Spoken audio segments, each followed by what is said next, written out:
Et nous avons en direct avec nous justement le président du MOUDAF, Nasser Khabat. Bonsoir. Oui, bonsoir, bonsoir à vous. Marhaba bikoum. Merci. Alors, le MOUDAF a pointé du doigt le ciblage de l'Algérie sur les questions migratoires et sécuritaires. Ces questions utilisées aujourd'hui par la France risquent-elles d'affecter les millions d'Algériens établis en France?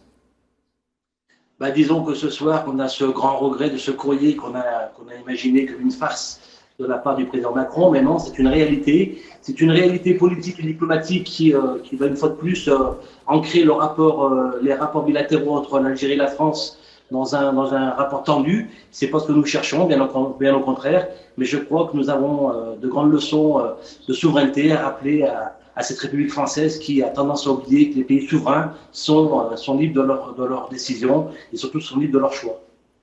Et selon vous, Nasser Khabat, comment expliquer aujourd'hui que la France officielle bafoue tous les canaux diplomatiques pour communiquer de telles décisions? Écoutez, on peut le déplorer et je crois qu'aujourd'hui, cette France qui, dans sa diplomatie, dans sa politique surtout, est devenue folle. C'est une diplomatie sans boussole, sans repère et qui va justement, même contre le peuple français et contre les intérêts du peuple français.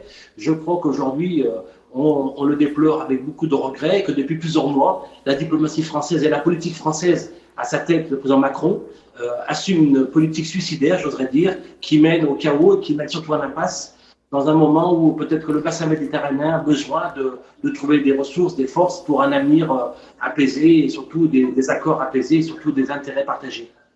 Nasser Khabat, merci d'avoir répondu à nos questions. Merci à vous.